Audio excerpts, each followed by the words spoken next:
Salve, salve galera! Sejam bem-vindos ao 19º episódio do Aventurando Cast, o podcast da MSV Adventure.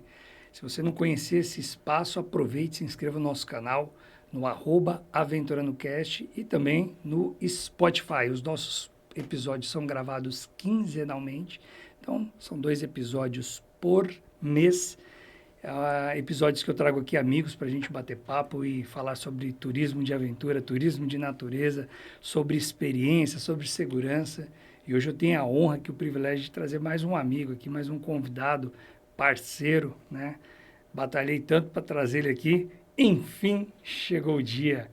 Eu vou apresentar aqui o meu amigo, que é diretor de operações na Parquetour, trabalha com turismo voltado para conservação ambiental, buscando democratizar o acesso à natureza. Tem uma bagagem enorme no setor hoteleiro e já passou também pelo mercado imobiliário. Um cara com muita experiência em gestão e visão estratégica, que vai trazer uma conversa rica sobre turismo em parques, sustentabilidade e também o futuro do setor. Carlos Telec, seja muito bem-vindo ao Aventurando Cash. Então, cumprimento aqui meu irmão, parceiro, e dá um oi para a galera aí, ó. Dá um salve para a galera. Obrigado aqui, meu amigo Vinícius, pela oportunidade de contar um pouquinho do nosso desafio aqui de convidar as pessoas para se reconectarem com a natureza através aqui das experiências nos parques e contar um pouquinho mais sobre como a gente está fazendo isso, dando as nossas contribuições aqui. Já dando um spoiler, né? Antes da minha apresentação, a gente tem aqui hoje no Brasil em torno de 13% da população visitando os parques naturais. Aqui a gente espera poder mudar esse número, poder transformar essa cultura e impactar de uma maneira que a gente chegue próximo aí dos outros países que chegam a ter 100% da população visitando anualmente os parques. Então a gente tem aqui um longo caminho a percorrer, um desafio incrível, um privilégio de poder desfrutar aqui dessa responsabilidade, desse desafio, de fazer esse movimento, fazer ele de forma segura, né? Mostrando que a natureza, curtir a natureza pode ser feito de uma maneira onde as pessoas se reconectem, né, com esse privilégio, mas ao mesmo tempo façam isso de forma segura, através de diferentes experiências, camping, tirolesa, pedalando na natureza, trilhas, corridas de montanha que estão tão em voga aí, várias provas acontecendo em várias unidades de conservação aí pelo Brasil. Enfim, então é um privilégio enorme poder estar aqui. Hoje eu sou uma pessoa privilegiada por trabalhar numa empresa que ela nasceu com conservação da natureza e ela acredita que a visitação nos parques ela é uma cadeia econômica, né? O turismo acontecendo nas unidades de conservação, promovendo aqui através do turismo educação ambiental e através disso as pessoas se reconectando e de certa forma se reapaixonando pela natureza e cuidando dela então da maneira que a gente entende para o nosso futuro, para o nosso legado. E aí a gente tem a operação aqui hoje em 4 parques e já temos a concessão de 6, onde a gente vai iniciar em breve.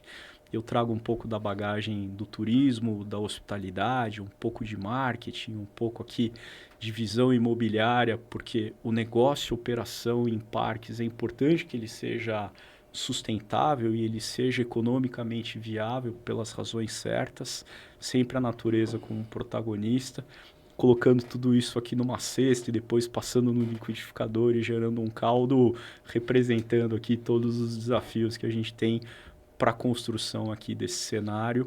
Também contando um pouco mais do mercado de concessões, o primeiro parque concessionado no Brasil foi lá no final dos anos 90, início dos anos 2000, e depois no ciclo Copa do Mundo ali e Olimpíadas a gente teve ali as próximas concessões ainda antes do marco regulatório que aconteceu lá em 2017, e aí sim a agenda de concessões ela destravou a partir de 2018, então a gente teve 5, 6 parques concessionados, né, na nossa história até 2018, e de 2018 para cá a gente já teve 55 parques concessionados, então é uma agenda que ela tá se desenvolvendo de maneira muito acelerada. Mas ainda olhando para o benchmarking, o primeiro parque concessionado nos Estados Unidos foi em 1870. Então a gente tem aí só 150 anos, 154 anos aqui de gap entre o que aconteceu lá e o que está acontecendo aqui. mostrando aí para todos os ouvintes aqui, para nossa audiência, o potencial que a gente tem de futuro, né? E para onde a gente deve ajudar essa agenda a se desenvolver de uma maneira sempre com a natureza como protagonista, mas com a segurança, né, do visitante, a segurança da equipe e a conservação aqui do meio ambiente como ativo principal aqui desse nosso motivo da gente estar aqui contando um pouco mais sobre o nosso trabalho, né? Então, obrigado mais uma vez, espero poder contribuir e criar aqui valor nesse tempo que a gente vai se conectar e colocar aí as informações para o pessoal ouvindo aí. Muito bom. Bom, deu para ver que o papo aqui vai ser de altíssimo nível, né? Tem uma bagagem enorme aqui, esse meu amigo. Vai ser muito legal. É um tema que eu, particularmente, também sou apaixonado, né? Nos últimos anos, nós vimos assim o quanto que o mercado cresceu, né? O mercado de turismo de natureza. E eu entendo que um dos causadores desse aumento, dessa procura, é porque, de fato, esse número vem aumentado, né? Tem aumentado, né? As pessoas, vem aumentando, né? As pessoas estão buscando mais o convívio no ambiente natural. Acredito que, muito por conta da pandemia, né? A gente acredita, né? O mercado tem um entendimento que a pandemia ela contribuiu para isso. E, sem sombra de dúvidas, os parques abertos, o estímulo, né? A visitação dos parques, né?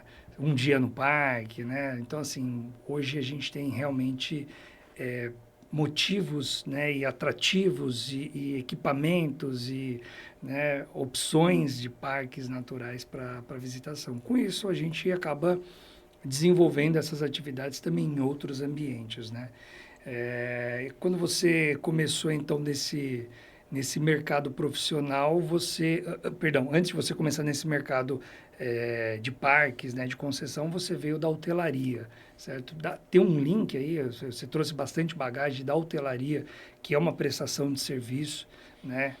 Tem bastante coisa assim em comum, você conseguiu aproveitar muitas coisas ou os desafios são diferentes? Eu acho que a essência ela é a mesma, né? Porque a gente fala a essência da hospitalidade é o prazer em receber, é o prazer em acolher pessoas, é o orgulho de você ter pessoas visitando, usufruindo daquela experiência naquilo que você está se propondo a fazer.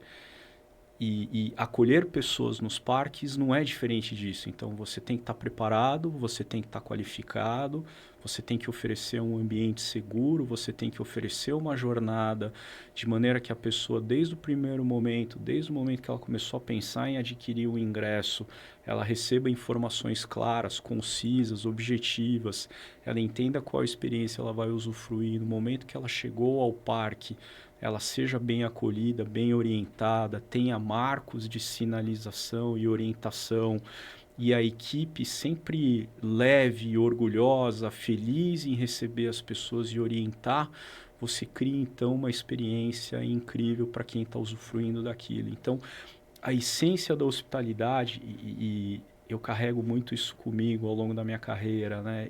A gente é picado por esse bichinho na hotelaria por diversos formatos, né? Eu comecei dentro da gastronomia na hotelaria e o preparar algo, receber alguém, né? Ter uma refeição para uma pessoa num porto seguro, os hotéis eles eram vistos, né?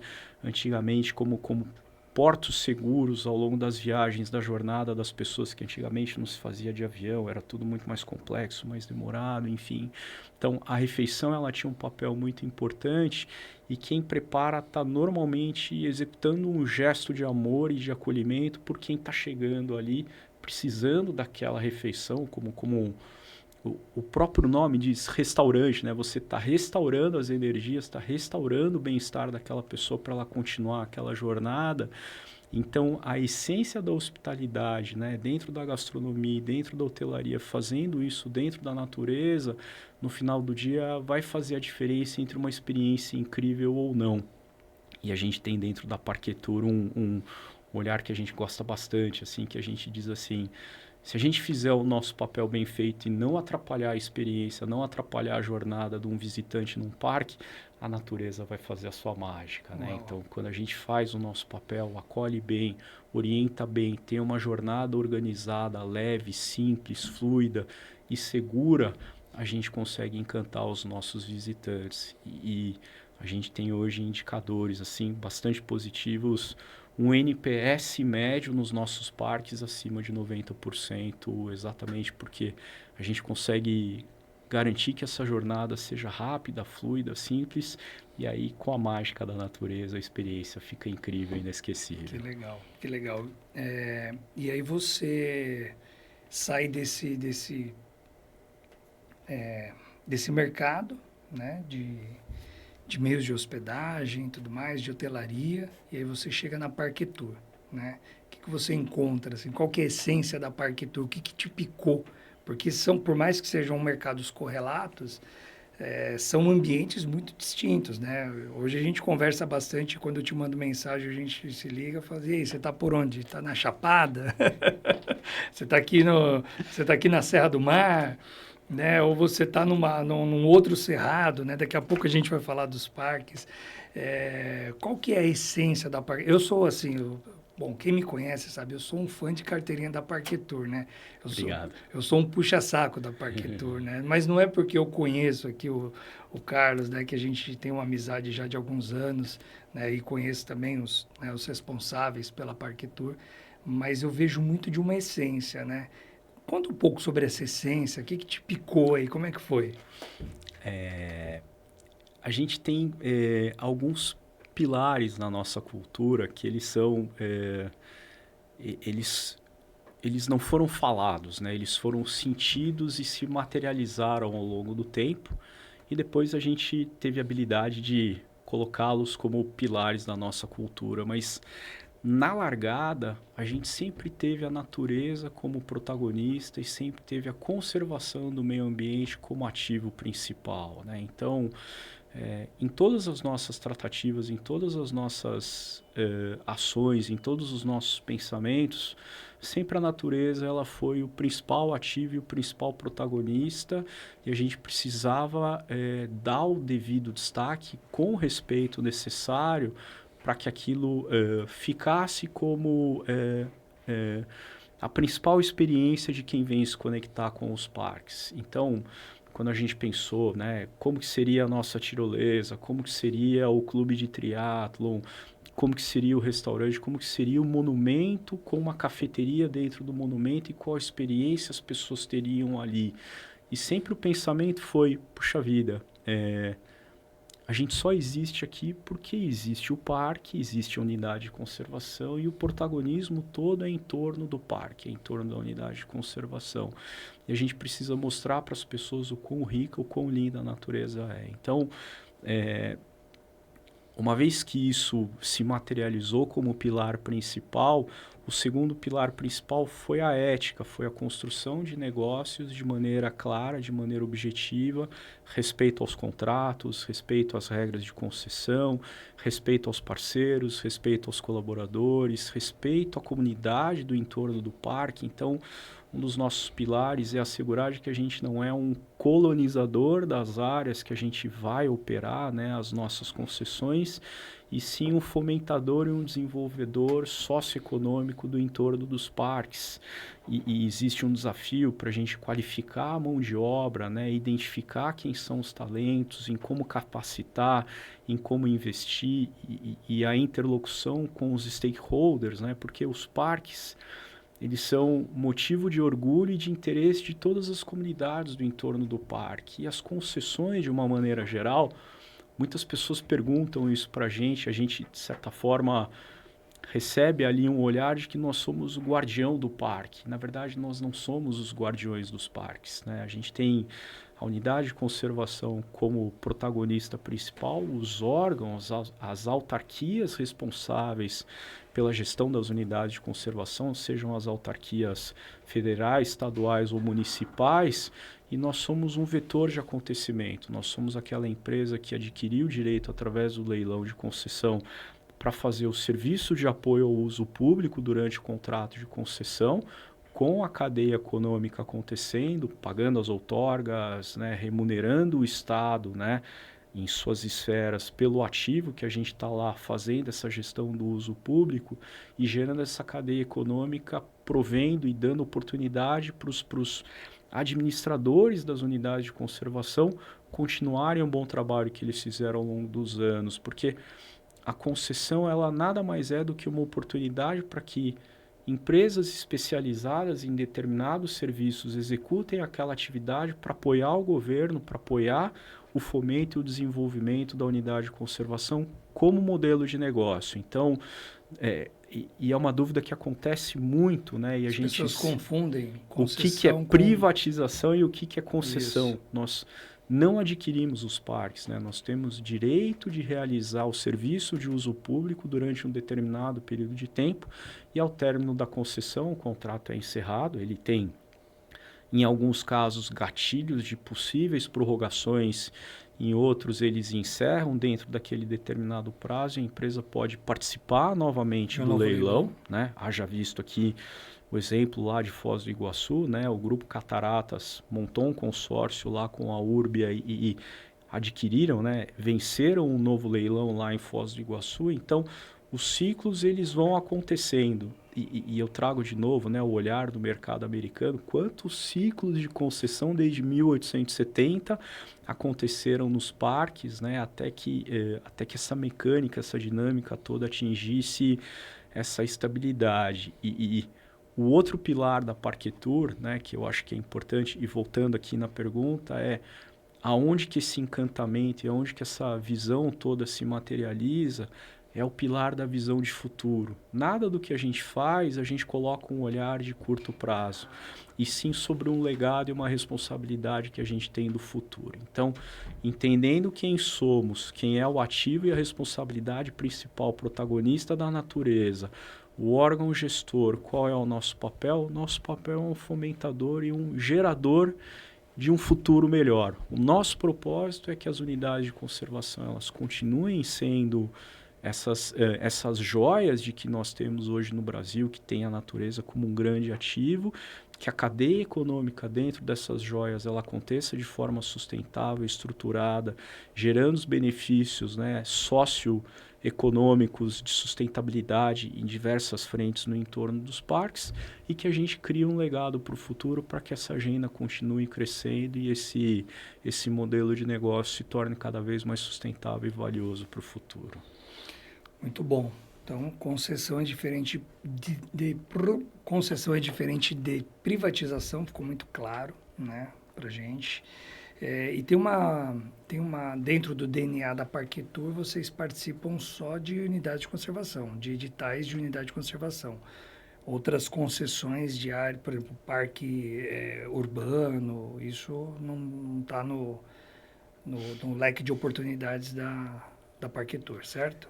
A gente, como modelo de negócio, tem um fundo de investimentos montado para infraestrutura em parques e dentro da governança do fundo, nós entendemos como estratégico a participação em parques nacionais e parques estaduais, unidades de conservação federais e estaduais. Então, parques urbanos, municipais, enfim, dentro da característica do que a gente entendeu para esse primeiro ciclo de crescimento da empresa, não faria muito sentido a gente participar. Não que a gente não valorize, ao contrário, assim, a gente entende que são parques importantes, eles têm as suas características, enfim, mas a gente entende que para o nosso modelo, para aquilo que a gente se propôs a fazer, faz mais sentido focar nos nacionais e nos estaduais. Perfeito. E quais são hoje? Hoje a gente tem 6 parques já sob concessão. Parque Nacional da Chapada dos Veadeiros foi o primeiro parque concessionado que nós adquirimos o direito num consórcio junto com a Socicam e a partir de 2022 nós fazemos a operação individual, 2023 para ser mais exato. Depois nós iniciamos em 2021 o Parque Estadual da Serra do Mar, o núcleo Caminhos do Mar dentro do núcleo Ituxinga-Pilões. Ou seja, a unidade de conservação é o Parque Estadual da Serra do Mar e o trecho sob concessão é o núcleo Caminhos do Mar aqui em São Bernardo do Campo, Cubatão.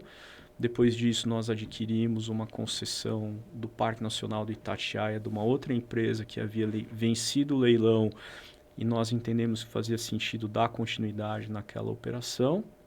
Depois nós vencemos o leilão na Chapada dos Guimarães no primeiro ciclo do leilão. e por uma questão jurídica esse leilão ele foi desqualificado e ele foi novamente a mercado e nós vencemos pela segunda vez esse leilão. E hoje é um parque que ele está no nosso portfólio, já totalmente validado. A gente vai começar em breve a operação. Tem uma obra na rodovia de acesso que está sendo executada e uma vez ela finalizada, a gente começa a operação do parque. Nós temos os parques estaduais de Ibitipoca e Itacolomi, em Minas Gerais. É um bloco de parques que foi a leilão, o IF, o Instituto Estadual de Florestas de Minas Gerais, montou esse bloco e colocou esses 2 parques a mercado. O Parque Estadual de Ibitipoca nós já estamos com a concessão em operação há 2 anos e o Parque Estadual de Itacolomi a gente deve começar agora em setembro, outubro. Havia lá uma compensação mineratória da Vale que estava executando algumas melhorias para o IF dentro do parque que devem finalizar e aí a gente deve começar.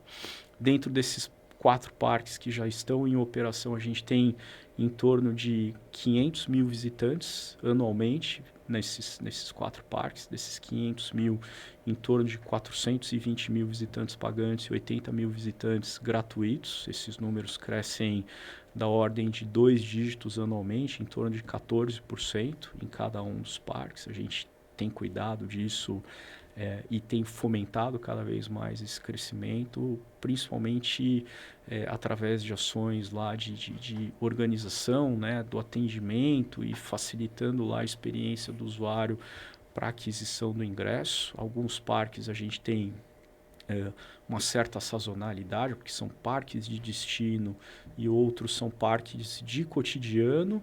E em Itatiaia, em específico, ele é um misto de parque de destino e parque de cotidiano. Então, ele também tem lá uma característica de uma maior estabilidade de visitação. E dentro das políticas de ingresso, valores, né, já previstos no contrato de concessão, com benefícios para moradores do entorno, enfim. Então, cada contrato ele tem os seus gatilhos e as suas características para fomentar a visitação. Que legal. Vamos lá. A gente está, então, Goiás, Chapada dos Veadeiros. São parques de muita relevância, né? Acho que vale a pena a gente falar que são parques de são muita... Joias nacionais, joias, exatamente.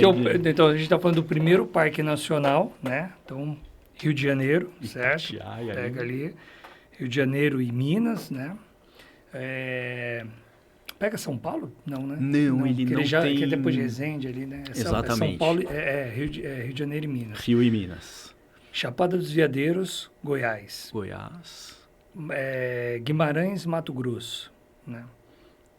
Vou deixar o meu preferido por último. Mas é uma opinião, tá, gente? A gente tem estado de São Paulo, então, aqui o Parque Estadual Serra do Mar, né? No núcleo Itutinga-Pilões, Caminhos do Mar, Itacolomi, Minas e Ibitipoca, que é o meu favorito, meu preferido, mas isso daí já há anos, né? Sabia que minha cachorrinha chama Poca? É mesmo? Por causa de Ibitipoca. Olha que graça, puxa vida. Para mim é o lugar mais especial do Brasil, eu tenho uma conexão muito forte com Ibitipoca, sou apaixonado pelo pão de canela. Uau! Né? Eu adoro aquele lugar, é muito gostoso, momento da minha vida pessoal e profissional, eu conheci Ibitipoca. Então, toda vez que eu chego ali em Lima Duarte, eu tenho todo um protocolo, né? Você sabe que existe um verbo já no dicionário, brincadeiras à parte, né? Espero que ele vá para o dicionário em breve, mas Ibitipocar. Ibitipocar. Então tem lá uma conta no Instagram, né? Vou aqui fazer uma propaganda para o pessoal, enfim, que é Ibitipocando. Que as pessoas que vão para lá vão postando foto, vão postando as suas experiências, as suas jornadas. Então, já vai ter o hashtag Ibitipoquei, enfim. Então, já é um verbo, já é uma ação. Se você não conhece esse lugar, olha, uma dica aqui do Vini, do Aventurando Cast, conheçam esse lugar, esse destino, esse parque. Parque Estadual da Serra do Ibitipoca. É, assim, simplesmente algo surreal. É maravilhoso, mágico, enfim, tantos atrativos dentro do parque, né? Enfim. Agora, uma pergunta assim que a nossa audiência quer saber. Vamos lá. O que dá para fazer num parque, né? A gente falou aqui de 6 parques. O que se faz num parque? Conta aí pra gente. Eu talvez vou inverter a brincadeira aqui. Eu vou dizer o que não pode se fazer num Tá, parque. boa. Depois a gente conta Boa. todas as outras experiências possíveis e tantas quantas outras forem sonhadas aqui, né? Então, a primeira coisa que não pode se fazer num parque é, de alguma forma, deixar alguma coisa lá que você levou, né? Então, leave no trace. Sim. Nunca deixe alguma coisa num parque, não deixe lixo, não deixe resíduos, preserve, respeite, cuide da natureza, conserve ali o seu espaço. Se você encontrar alguma coisa que não pertence àquele lugar, um pedaço de plástico, um lixo, enfim, ajude a retirar, né? Já tem vários parques aí pelo Brasil afora fazendo o programa Parque Limpo, então faço aqui o convite para que todos sempre participem desse movimento, Leave No Trace e programa Parques Limpos aí pelo Brasil. Não façam fogueiras e sempre procurem respeitar as regras e a orientação recebida ali pelas equipes, né, na entrada dos parques, porque isso vai garantir uma experiência de mínimo impacto ou nenhum impacto na natureza e uma experiência segura ali, né, respeitando ali os locais permitidos de visitação, enfim, os limites ali de caminhada, de segurança. Não se coloque em risco para fazer selfies, né? Esse é um pedido super importante aqui, né? A gente não pode deixar de reforçar. A gente está aqui num podcast aventurando aqui, então, recado aqui importante, sempre cuide da sua segurança quando você estiver visitando um parque. É super importante que você como visitante, você como usuário, você como frequentador, tenha essa consciência da importância de você se cuidar e ter uma experiência bastante organizada, bastante planejada dentro dos parques. Quais são as atividades possíveis? Puxa, Vini, aí o céu é o limite. O que a gente pode fazer num parque? A gente tem oportunidades para fazer trilhas, tem oportunidade para fazer banhos de cachoeira, para fazer caminhadas, fazer atividades de camping, trilha noturna. A gente tem em algumas regiões do Brasil os céus, né? O céu mais lindo do planeta, assim. A gente tem ali na Chapada dos Veadeiros um movimento que está acontecendo, né? De até um amigo, o André lá do ICMBio, um analista incrível que nos ajuda sempre. Ele está fazendo um trabalho de credenciamento do parque para o Dark Sky Association, porque ali a gente está no mesmo paralelo ali do deserto do Atacama, e quando você vai lá para a Chapada dos Veadeiros, uma das maiores e mais incríveis experiências que você pode ter é uma visitação noturna na época do inverno, que é a época de seca, que você enxerga aonde normalmente os olhos não chegam, e você tem experiências de enxergar os astros, as estrelas de uma forma única. É indescritível em palavras. É uma experiência que você precisa viver para entender o que é você estar dentro de um parque numa noite com o céu aberto, contemplando ali o céu, os astros, né? Todo aquele movimento acontecendo. Legal. Tem crescido bastante, né? Astroturismo. Né? Astroturismo tem crescido bastante. A gente tem buscado formas, né, de fomentar e de facilitar isso através de regras e protocolos seguros, objetivos, né? Ainda não está tanto na nossa cultura hoje no Brasil fazer isso, mas a gente tem procurado formas de incentivar. No Parque Nacional do Itatiaia, lá na base do Agulhas Negras, quando você está ali no Abrigo Rebouças, olhando para o céu no inverno, primeiro que você tem que estar muito bem encapotado, porque você pega temperaturas, ali é umas regiões mais altas do Brasil, né? A gente tem dos 7 picos mais altos do Brasil ali, pelo menos 3 ali naquele trecho do alto do Parque Nacional do Itatiaia ali. E nos dias de inverno a gente tem temperaturas de -9, -10 graus acontecendo. Uau. Então, para quem está procurando alguma atividade numa região mais fria, apenas 3 horas de casa aqui de São Paulo, quer dar uma aclimatada? Tô com calor aqui, onde que eu vou dar uma refrescada, né? Enfim. E recentemente foi descoberto ali um site de pinturas rupestres, enfim. Então, a vista lá, né, a contemplação do céu noturno é absolutamente incrível ali em Itatiaia. Então, só apenas agasalhe-se e siga o protocolo do parque, né, da visitação, da responsabilidade lá do usuário, de quais áreas ele pode, em quais horários ele pode, mas para quem está hospedado lá em camping e no abrigo Rebouças, viver essa experiência noturna é absolutamente incrível. Mais recentemente, né, a comunidade do trail running tem feito, né, eventos nos parques de forma muito intensa, então a gente tem aí calendários acontecendo, tem provas planejadas aí para 2026 lá na Chapada dos Veadeiros. A gente está modelando uma prova lá que deve acontecer de mais ou menos 50 quilômetros, passando pelo Cerrado, e ali não é o desafio da altimetria, e sim do calor e do céu e do sol, enfim, mais seco, passando pelas cachoeiras. Então deve ser uma prova com uma experiência incrível, assim, que está sendo organizada. Lá em Itatiaia, as corridas que acontecem, as travessias. Então, até de certa forma, né, o SNUC, que é o Sistema Nacional de Unidades de Conservação, que ele foi criado, né, e foi contemplado as diferentes experiências, né, que possam ser vividas dentro dos parques. Ele previu várias atividades, e aí cada parque vai ter uma vocação e o que vai definir, né, quais atividades podem ser executadas em qual parque, sob quais características e circunstâncias. A segurança do usuário. Então, as atividades elas são pensadas em primeiro lugar no que pode ser feito naquela contemplação e experiência na natureza, garantindo a segurança do usuário. Primeiro é pensado o que a natureza pode acomodar em termos de experiência dentro da natureza, mas em segundo lugar, o que pode ser feito de forma segura dentro daquele local, daquele espaço. E hoje um dos protocolos mais importantes em cada um dos parques é que se haja um plano de atendimento a emergências, né, o famoso PAI, e a implantação do sistema de gestão de segurança acontecendo de forma muito objetiva e clara. Aqui fica um reconhecimento muito especial para os poderes concedentes em todos os níveis, nas autarquias federal e estadual com os quais a gente interage, tem um cuidado muito grande de garantir que dentro dos contratos de concessão hajam obrigações e responsabilidades para que o turismo seja feito de forma ordenada, de forma segura, pensando no bem-estar do usuário, porque uma vez que é uma agenda de fomentação e de crescimento da visitação, é importante que ela seja feita de forma organizada e estruturada.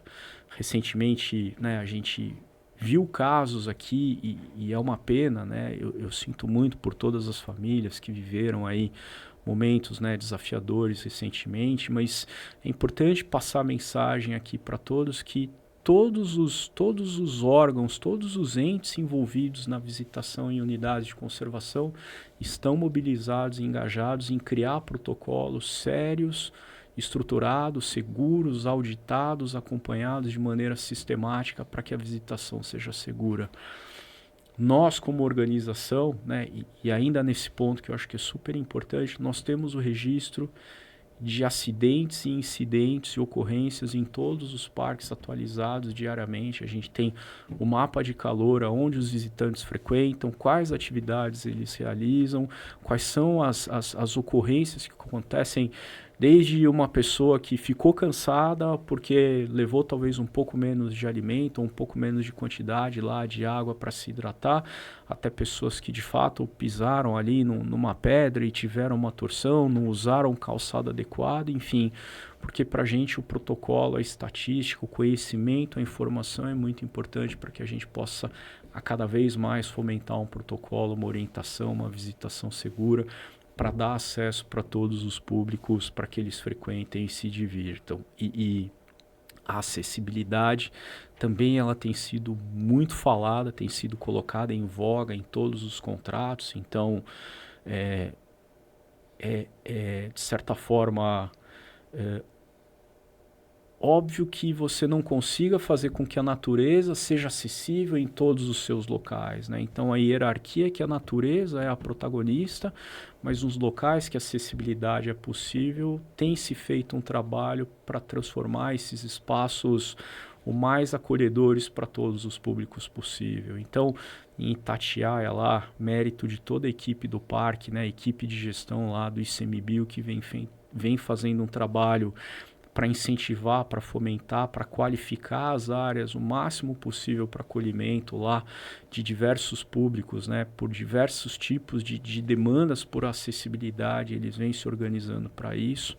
Caminhos do Mar, né, todas as estruturas, desde o contrato de concessão lá atrás, no edital, foram pensadas para que se tivesse a maior organização da acessibilidade. A gente tem a nossa tirolesa lá pensada na largada, com esse olhar, com esse fomento, e Bitpoca vem se fazendo um trabalho muito intenso e muito interessante, e assim sucessivamente para todos os parques. Chapada dos Veadeiros, as vans que a gente tem implantadas desde o primeiro momento no contrato, e é um dos primeiros contratos de concessão que foi a mercado lá em 2017, 2018, e a gente começou a operação em 2019 já pensado na acessibilidade. Então as vans são acessíveis, as áreas, né, você tem ali na chegada ali de corredeiras todo um trecho por plataforma suspensa ali para que as pessoas se aproximem o máximo possível ali da chegada das águas. Então é importante colocar para o público, né, pensando aqui no fomento e no nosso papel de promover que as pessoas se conectem, né, se reconectem com a natureza, a importância delas entenderem que a gente está cada vez mais qualificado, cada vez mais preparado, e essa é uma agenda constante, tanto das concessionárias quanto do poder concedente, num cuidado de protocolo de segurança constante, um protocolo de acessibilidade para todos os públicos. Muito bom, deu para ver que dá para fazer bastante coisa, né? Mas faltou a nossa queridinha, né? Faltou a queridinha, faltou falar da tirolesa, né? Então, mas daqui a pouco a gente fala dela. Então dá para pedalar, dá para correr, dá para fazer trilha, dá para remar, dá para fazer tirolesa, enfim. Não pode fazer fogueira, não pode deixar lixo, enfim, ficou bem claro. Muito bom. Muito legal, eu sou fã, né, desse movimento que tem acontecido, realmente tem contribuído muito aí para a melhoria do setor, né? Você falou sobre segurança, e é um pilar aqui que a gente não foge, né? No Aventurando Cast, que é o podcast da MSV, e a MSV a gente inspira e respira a segurança, é constante, é o nosso dia a dia, a gente fala, tudo que a gente fala e faz é voltado para a segurança, né? E foi legal que você falou de segurança aqui sem uma pergunta, sem uma provocação. Então, é genuíno, né? Porque segurança, o que a gente compartilha, né, desse conhecimento é cultura. Ou você tem essa cultura da segurança ou você não tem. Então, é legal num bate-papo como esse aqui sair a questão da segurança, né? Protocolos, né, sistema de gestão da segurança, planilha de inventários de perigos e riscos, acidentes e incidentes, os registros, né? Porque como que eu vou tomar a decisão lá na frente se eu não tenho esses números? Então foi muito legal aí que você trouxe né, de uma maneira muito clara essa informação da segurança, que era uma pergunta que eu ia te fazer daqui a pouco. Falar, poxa, como que a Parquetur ela enxerga a questão da segurança? Então eu não precisei fazer a pergunta, que naturalmente você respondeu. Agora tem um personagem que é muito importante dentro desse cenário, que é a comunidade local, né? E como que você enxerga, como que a Parquetur enxerga? Porque é muito diferente, né? Porque somos partindo do princípio da individualidade, né? E também de um país com dimensões continentais, né? As questões culturais são muito diferentes. Vocês sentem muita diferença do envolvimento da comunidade, né, do pertencimento em determinados parques? Como que é tratado isso? É uma pergunta que eu recebo com uma certa constância e eu trago sempre o seguinte elemento para o centro dessa pergunta, né? O objetivo no final ele é único, que é assegurar de que a natureza vai ser bem cuidada e que a responsabilidade, o protagonismo sobre a natureza seja feita de uma maneira estruturada, sustentável, pensada, dialogada e assim por diante. As diferenças culturais, elas sempre vão existir, mas o ponto comum de engajamento é o mesmo para todos. E aí cabe a quem está interagindo nas diferentes comunidades, nas diferentes regiões, né, nas quais hoje a gente tem o privilégio de atuar, mas assim como as demais que a gente pretende no futuro atuar, e também contribuindo aqui com um olhar para os parceiros e para quem está ouvindo aqui o podcast, sempre coloque o centro, né, o principal ponto, que é o engajamento, que é o cuidado da natureza. Se todos estiverem alinhados, quando que uma comunidade está desconfortável? Quando o cuidado com a natureza não é presente. Quando o fomento para que o desenvolvimento econômico no entorno da natureza não privilegie a comunidade local. Quando você coloque os interesses, e aí eu vou colocar um parêntese aqui, né? A gente infelizmente viveu cenários no passado, na nossa história, né? Enfim, sem entrar aqui em questões políticas, econômicas, mas simplesmente na nossa história, né? Em processos licitatórios, concessão, de diferentes naturezas, diferentes atividades, desde exploração de petróleo, exploração mineratória, enfim, e construção de portos, aeroportos, rodovias, pedágio, enfim. Nós temos na nossa história uma presença no subconsciente das pessoas de um alerta sobre concessões, né? Então, nós temos a responsabilidade de mudar essa história para o futuro e entendendo que a gente traz isso, né, como história, como bagagem no subconsciente, é importante que a gente trate isso com muito carinho, com muita responsabilidade, porque em todos os parques, exceto Foz do Iguaçu, a gente está no primeiro ciclo de concessão. É algo muito novo para as populações, né? Então, quando você olha para as principais demandas e para os principais olhares que as populações, né, do entorno dos parques, as comunidades do entorno dos parques trazem, é sempre um olhar de como que isso está sendo feito, quais são os critérios, o contrato existe, mas o contrato está sendo cumprido, quem é que está assegurando de que o contrato está sendo cumprido, de que forma que a gente pode ver o valor sendo construído sobre a concessão como um todo. Então, o poder concedente em todas as esferas também tem feito movimentos para que ele consiga mostrar e devolver cada vez mais para as comunidades. Então, dentro dos contratos você tem ali obrigações, né, nos macrotemas de treinamentos e de destinação de recursos, onde o poder concedente, junto com o conselho do parque, dá destino para esses recursos para a comunidade do entorno, enfim. Então, existem diversos mecanismos e o benefício desses mecanismos leva-se um certo tempo até que todo mundo entenda e consiga começar a usufruir e aquilo comece a reverberar. Então, a responsabilidade novamente, né, voltando num dos pontos de encantamento aqui pela Parquetour, né, desde o primeiro momento e ao longo desses 4 anos que a gente vem construindo, são benefícios de longo prazo que a gente vem construindo. Então, as comunidades, né, que fiscalizam, e é papel deles fiscalizarem, sim, e a nossa responsabilidade dar essa transparência e apoiar o poder concedente. Somos um vetor para isso, porque o poder concedente ele é um órgão do Estado, né, para que se cuide da unidade de conservação, para que eles consigam ter todos os critérios e todos os instrumentos para prestar contas para a sociedade daquele recurso que é público, que as unidades de conservação são públicas, e nós temos ali o papel do uso público apoiando o poder concedente para isso acontecer. Então, como nós enxergamos isso? Que a gente tem a responsabilidade de fazer isso muito bem feito, de forma transparente, mostrando o valor em todo o processo de concessão acontecendo. Desde qual é o percentual de pessoas que eu contrato no entorno do parque, como que eu me asseguro de que eu estou fomentando em número de horas de treinamento, capacitação, quanto de impostos estão sendo destinados e como que eu contrato fornecedores local, porque não me interessa comprar tijolo de São Paulo para entregar na Chapada dos Guimarães. Mesmo que eu tenha lá uma cadeia logística que eventualmente tenha um reflexo de custo para comprar lá os insumos, né, e privilegiar e fomentar a economia local, então é importante que a gente faça isso de maneira estruturada e organizada. Quantas famílias a gente está impactando com distribuição de renda. E o Instituto CEMEI e o BNDES, né, eles constantemente atualizam os estudos sobre os impactos de concessão em parques naturais, mas para cada R$1 investido na concessão, em média, R$6 a R$7 voltam para as comunidades do entorno em termos de volume de renda, em volume de faturamento, geração de empregos e benefícios socioeconômicos ali no entorno. Então, a gente tem a responsabilidade de fomentar e fazer isso acontecer.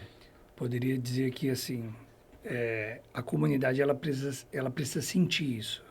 Sim. Ela precisa, de alguma maneira, ser palpável, tangibilizar. Poxa, a minha estrutura do meu bairro ou da minha comunidade, enfim, era assim antes da concessionária chegar e agora que ela chegou, melhorou. Seria mais ou menos por aí. Precisa sentir isso de alguma maneira, precisa refletir. Precisa ter o reflexo. Precisa ter o reflexo dentro da... Não necessariamente em infraestrutura direta, né, mas em número de empregos, em crescimento da economia local. Então, quando você olha para destinos, né, onde a principal dínamo econômico daquela região é o parque, fomentando ali aquele crescimento, aquele desenvolvimento, fica muito notório. Dos 6 parques, tem algum que você consegue trazer como um exemplo desse, que vive ali em função do parque?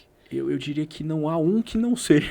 É um pouco diferente aqui, né? Mas é cada qual com o seu papel e com o seu tamanho na comunidade local. Porque municípios, por exemplo, como Itatiaia, que já tem uma matriz econômica de indústrias no entorno, naturalmente o papel do parque acaba sendo, no percentual ali da região, um pouco menor, mas para o turismo da região e para o volume de visitação ele certamente é relevante.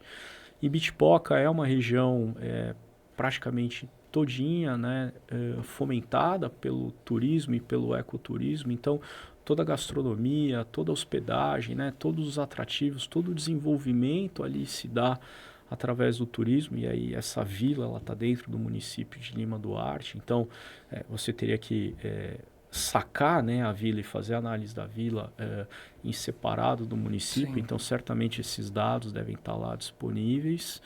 E aí, consequentemente, todos os demais, cada qual com a sua característica. Legal. E olhando assim, essa nossa conversa, falando da concessão, do que dá para fazer, das comunidades, um olhar de futuro, né?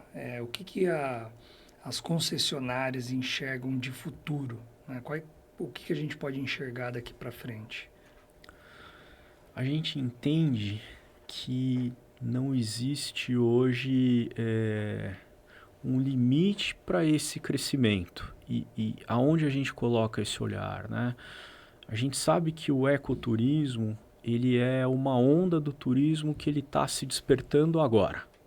Então você teve num determinado momento o turismo que aconteceu para regiões litorâneas, depois um turismo que aconteceu para outras regiões, depois o turismo de negócios, depois a conexão do turismo de negócios com o turismo de lazer, depois os resorts, as grandes convenções acontecendo. E o turismo para a natureza, ele está começando a se despertar agora, e não só no Brasil. Isso é um olhar um pouco mais amplo, né? Embora os parques lá fora sejam muito evidentes, mas vou dar um exemplo aqui bem prático, né, do que eu estou falando. As pessoas quando viajam para os Estados Unidos, não é todo mundo, eu diria que menos de 20% das pessoas inclui a visita num parque natural dentro lá do seu roteiro. A não ser que ele especificamente vá fazer turismo em parques naturais, né? Vou para o Grand Canyon, vou lá para Yellowstone, Yosemite, enfim. Poucas pessoas falam, vou a Las Vegas e vou emendar um parque, né? Vou fazer o Grand Canyon, ou vou para Disney e vou emendar alguma outra coisa, enfim. Então, a onda do turismo natural, ela cresce agora, né? E ela tem um potencial muito significativo. Então, quando a gente diz que não se tem ainda uma visão de limite, não é relacionado à natureza. A natureza, sim, ela precisa ser protagonista, ela precisa ter o cuidado todo organizado, fomentado, assegurando que não vai haver impactos negativos e a gente vai ter lá um protocolo de turismo seguro acontecendo na natureza, mas qual é o potencial de crescimento? É muito grande, é muito significativo, é muito relevante, né?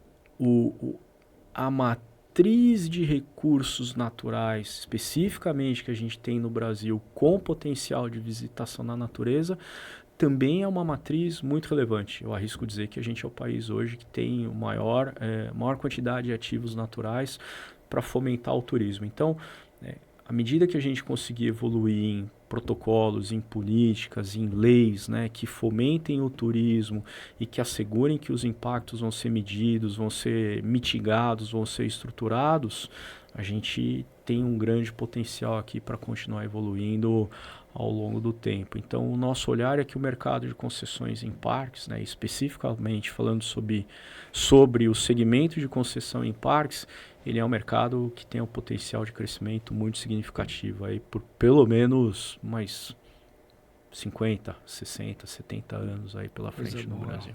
Tem muita coisa para... Muita tirolesa para ser construída.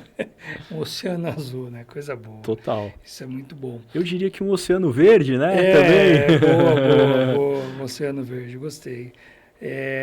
Mas a gente tem todo mercado tem os seus desafios, né? E eu não quero entrar agora na onda dos desafios propriamente, né? Porque acredito que ficou implícito aqui em algumas falas suas, né? Essas questões dos desafios. Mas como é que funciona a questão da concorrência? Quem que concorre com o parque? Então, assim, a pergunta do desafio é com esse olhar de concorrência. Quem que é o concorrente do parque? Eu tenho uma resposta, né? Não sei se é a mesma, a gente não combinou aqui, tá? Vou deixar bem claro, né? Mas quem que concorre com o parque, né? E aí, qual que é o desafio para a gente vencer essa concorrência? É uma excelente pergunta, assim. A gente tem um olhar, a gente fala bastante sobre isso no escritório, né? Nos nossos desafios de promover a visitação nos parques e como que a gente posiciona o parque para que a gente consiga, né, vencer esses desafios. Você tem dois grandes movimentos, dois grandes cenários que fomentam uma visitação num parque. Fomento de cotidiano e fomento de destino. Então, quando você está falando de cotidiano, a pessoa, quando acorda, ela fala assim, eu tenho opção de ir para o cinema, eu tenho opção de ir para o clube, eu tenho opção de ir para um shopping, a opção de ir para um restaurante, a opção de, esse final de semana, vou ali numa vinícola, fazer um passeio e almoçar, enfim. E eu vou para um parque. Então, você tem essa cesta aqui, comparativa, competitiva, né, de alternativas. E a outra cesta é assim, eu vou me deslocar, vou fazer uma viagem. Na minha lista de desejos, para onde eu tenho vontade de ir, para onde eu tenho vontade de conhecer, e cada família, cada perfil tem o seu estilo, tem o seu olhar, né? E por consequência, sempre quando você envolve destinos que você tem aéreo, tem hospedagem, tem logística, tem tempo envolvido de deslocamento, e os parques, tirando algumas exceções, eles demandam aí um deslocamento aéreo, mais um deslocamento rodoviário, mais um tempo necessário para você chegar lá.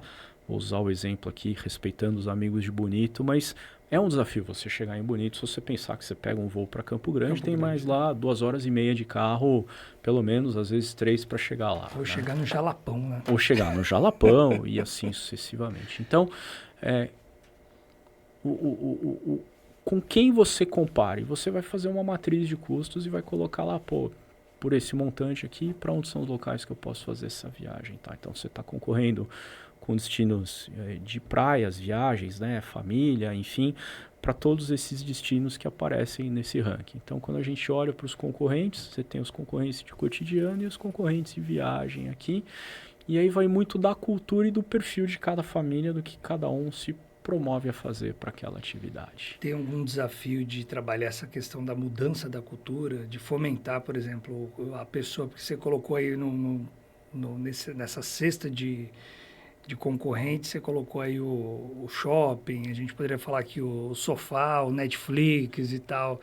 Tem algum trabalho que é feito, né, pela Parquetur para de alguma maneira incentivar o camarada, amigão, vamos lá, levanta aí do sofá, pega teus filhos, leva para a natureza, fazer uma experiência de camping, de caminhada, ver bicho, né? De fazer uma tirolesa, enfim, de pedalar, fazer algo diferente. Tem algum trabalho? O tempo todo. É quando não há esse trabalho. O trabalho, né? E a gente vem aprendendo que uma das coisas que pode nos ajudar e tem de fato contribuído é criar experiências nos parques.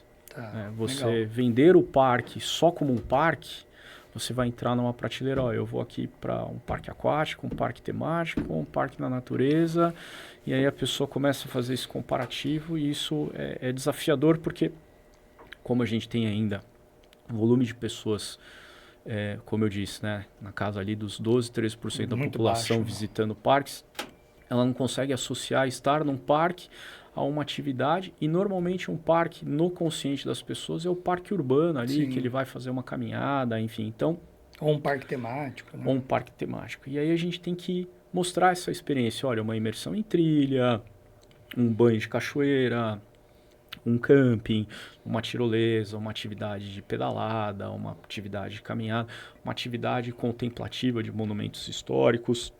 A gastronomia tem um papel muito relevante para isso, para mover as pessoas a saírem de casa, porque a gastronomia ela já está no consciente, no subconsciente coletivo das pessoas, como atividade de lazer familiar ou individual aos finais de semana. Então, um dos pilares, né, um dos vetores que a gente vem dedicando muito tempo é como construir experiências gastronômicas ímpares, né, que sejam encantadoras em cada um dos parques, e a gente vem dedicando muito tempo para isso, conversando com muitos parceiros, construindo aqui matrizes financeiras, né, para que a gente construa aqui um potencial de investimento, para que a gente tenha o pilar gastronomia como uma experiência central da visitação dos parques, para que as pessoas tenham essa motivação para ir. Seria gerar esse desejo.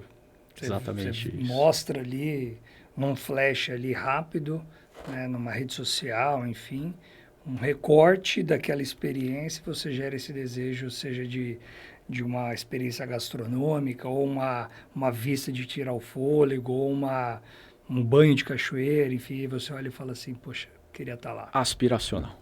Total. No final, é essa mensagem, né? Colocar uma imagem da natureza é incrível, mas uma imagem da natureza, numa pessoa vivendo uma experiência, né? Eu vou pegar aqui os comerciais de roupa outdoor, os comerciais aqui de veículos outdoor, de experiências, né? A experiência do Everest, você nunca vai ver uma foto de uma experiência no Everest sem uma pessoa lá, sempre vai ser alguém se projetando, procurando viver aquilo, enfim, assim como a tirolesa, aquela experiência de você voar ali, sentir aquele vento, ter aquela vista, né, incrível do mar ali ou em qualquer outro lugar que a tirolesa esteja inserida. Antes da gente terminar aqui, vamos falar da tirolesa, né? Poxa, Vamos lá. Deixamos aqui caminhando para o final. Melhor pro aqui, final. O melhor para o final, né? Se você ficou aqui até o final, aqui, olha, você vai descobrir agora que a gente está falando da tirolesa Voo da Serra. É a tirolesa, seguramente aí, com o maior número de descidas hoje do Brasil, ou uma das, com certeza ela está ali no top 3, já de largada nos primeiros 6 meses, foram 14 mil voos registrados. E quando a gente fala voo, é voo, o voo é duplo, descem duas pessoas, não é que contou os dois, foram voos, 14 mil voos. Conta pra gente, quando a tirolesa Voo da Serra, ela chegou no Caminhos do Mar, teve uma mudança? Vocês conseguiram, assim, de alguma maneira, tangibilizar isso? Foi incrível, assim, foi uma mudança muito relevante em número de pessoas que acessaram, né, as páginas, número de pessoas que se engajaram lá com as nossas redes sociais e aí, por consequência, quantas pessoas foram até o parque. Em algum momento surgiu um vídeo lá na internet, a gente não fomentou, a gente não sabe quem foi o criador desse vídeo, até foi objeto, né, de conversa Sim. entre eu e você naquela semana, enfim, que ele tinha alguns detalhes de segurança que a gente gostaria que tivessem sido feitos diferentes ali para fomentar, né, de maneira mais clara isso, mas aquele vídeo, só aquele vídeo, entre milhões de visualizações, mas ele teve, sei lá, 50, 80, 90 mil likes num único vídeo no Instagram de uma tirolesa que viralizou e ela tomou aquele potencial gigantesco. Então, o parque ele mudou totalmente em termos de notoriedade, em termos de volume de público, por conta da chegada da tirolesa. Ela foi uma experiência assim, muito incrível. Toda a equipe se engajou, se mobilizou, tivemos dias lá com volume de pessoas absolutamente incrível lá frequentando aquele espaço. Enfim, eu tive o privilégio de acompanhar desde o momento que a gente venceu o leilão e começou a pensar na construção da tirolesa, é um encargo contratual. Quem modelou aquele contrato teve a sabedoria de pensar e colocar a tirolesa como um encargo, porque, de fato, né, a forma como ela foi feita no contrato e como a gente conseguiu construir, ela tem uma saída lá que ela é totalmente imersa na natureza e um ponto de chegada num monumento histórico restaurado, que havia lá um desafio de como criar valor no entorno daquele investimento. Então, é um case que ela tem, assim, uma lista muito relevante de pontos, né, favoráveis de sucesso ali, e acabou gerando essa experiência absolutamente incrível ali no parque. Que legal. Esse vídeo, só para nossa audiência saber um pouco mais de bastidor, né? Esse vídeo era um vídeo que não era porque a tirolesa, ela estava no processo, né? A gente estava construindo a tirolesa e do nada surgiu um vídeo de uma outra tirolesa fora do Brasil e tal, e a pessoa filmava com aquele drone, né, o FPV, que vai, aqueles drones meio de corrida, assim, e tal, e aí, olha, e tinha no cantinho, assim, né, imagem ilustrativa, né, mas ninguém... Aí o pessoal, nossa, meu, que doideira, não sei o quê, e tinha umas questões que não se aplicam aqui no Brasil, mas foi um grande aprendizado que você me falou uma coisa naquele dia. Falou assim, Vini, fica tranquilo, vamos fazer desse limão uma limonada. Não sei se você se lembra disso. Lembro sim. E, de fato, fizemos do limão uma limonada. E esse mesmo criador desse conteúdo, que era uma página super famosa de São Paulo, ele foi visitar, né? Foi fazer naquele soft open que nós fizemos, ele criou novos conteúdos e tal. Então, assim, foi muito legal. Eu fico feliz demais, né, que a tirolesa Voo da Serra, ela é esse sucesso, né? Eu sou batateiro, né? Eu sou batateiro, para você que não sabe, é quem nasce em São Bernardo do Campo, né? E a tirolesa, ela liga os municípios de São Bernardo a Cubatão. E aí tem aí um storytelling, né, que foi criado, né, dentro dessa construção de voo, que vão ter novidades aí em breve, o slogan, né, a ponte aérea mais rápida de São Bernardo a Cubatão. Verdade. Então isso foi muito legal. Também que mexeu com a imaginação das pessoas, né? Bastante. Fala assim, poxa, mas como assim? Cubatão tá lá embaixo, São Bernardo tá lá em cima, como é que eu vou? A pergunta que a gente mais respondeu ao longo dos anos, acho que ainda responde, mas responde com... Né, as perguntas diminuíram, né? As pessoas já entenderam, né? Diminuiu o volume dessa pergunta, mas, poxa, mas como que eu volto, né? Como que eu saio de São Bernardo, né, que está a quase 800 metros de altitude, e Cubatão, que está ali praticamente no nível do mar, né? As pessoas estavam imaginando que ia bater lá na portaria, mas é uma questão geográfica ali e tudo mais, dos limites de município, né? Então, fico muito feliz. Vai pintar mais tirolesa aí para os demais parques? Você pode falar ou não? Com o maior prazer. Com o aprendizado que a gente teve aqui, né, e o privilégio de ter feito isso com vocês, referência há tantos anos fazendo tirolesa, para quem está ouvindo aqui pela primeira vez, né, sobre a MSV, a MSV Adventure hoje, no passado era a MSV Tirolesas, está fazendo isso há mais de 18 anos no mercado, são sócios fundadores da ABETA, Associação Brasileira de Turismo de Aventura, e protagonizam e promovem essa bandeira de turismo sustentável e turismo seguro na natureza, né, há décadas no Brasil, com esse protagonismo todo. E tivemos o privilégio, né, de construir esse projeto em conjunto com o MSV, e o sucesso nos mostrou que é uma atividade na natureza com baixíssimo ou nenhum impacto, na verdade, né? A gente já tem os indicadores lá todos apontados, mostrando, né, que a intervenção de engenharia é uma intervenção bastante simples em termos de volume de área dentro do total da unidade de conservação, e por conta desse aprendizado e o quanto isso cria de valor na experiência do usuário dentro da natureza e promove nele o interesse de ir ao parque, nós entendemos que é estratégico descobrir formas de construir tirolesas, né, de construir essa experiência de aventura dentro dos parques, essa experiência que de certa forma tem um viés de aventura, mas ao mesmo tempo um viés inclusivo, porque ela é para toda a família, né? Existe lá aquela emoção envolvida, mas ao mesmo tempo é uma experiência super segura, uma experiência que pessoas de todas as idades podem realizar de maneira muito confortável. Então, para a gente é algo bastante central e a gente busca, né, a forma de incluir em todos os parques, porque a gente entende que isso cria valor para a unidade de conservação, através aqui do fomento à visitação. Então a gente vem buscando formas, né, no Parque Nacional do Itatiaia, a tirolesa é um encargo contratual e a gente vem trabalhando para isso. A gente acredita que em breve a gente vai conseguir ter a tirolesa já com todas as aprovações e a obra, né, em realização, e nos demais parques a gente tem estudos avançados aí acontecendo. É a conservação através da visitação, né? E aí a gente usa esses equipamentos, né, muitas vezes essas experiências para convidar você para vir fazer uma atividade, né, para você conhecer uma unidade de conservação. Meu amigo, nosso tempo aqui está acabando.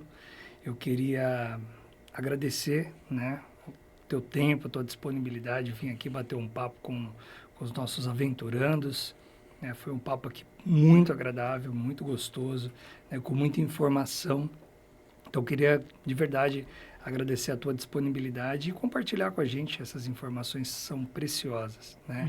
Queria deixar aqui esses minutos finais para que você mandasse um recado para toda a nossa audiência, deixasse também os canais, como que as pessoas conhecem, podem conhecer mais a Parquetour ou os parques da Parquetour, né? E também, de alguma maneira, se encantarem, assim como eu sou uma pessoa que me encantei desde o começo com a Parquetour.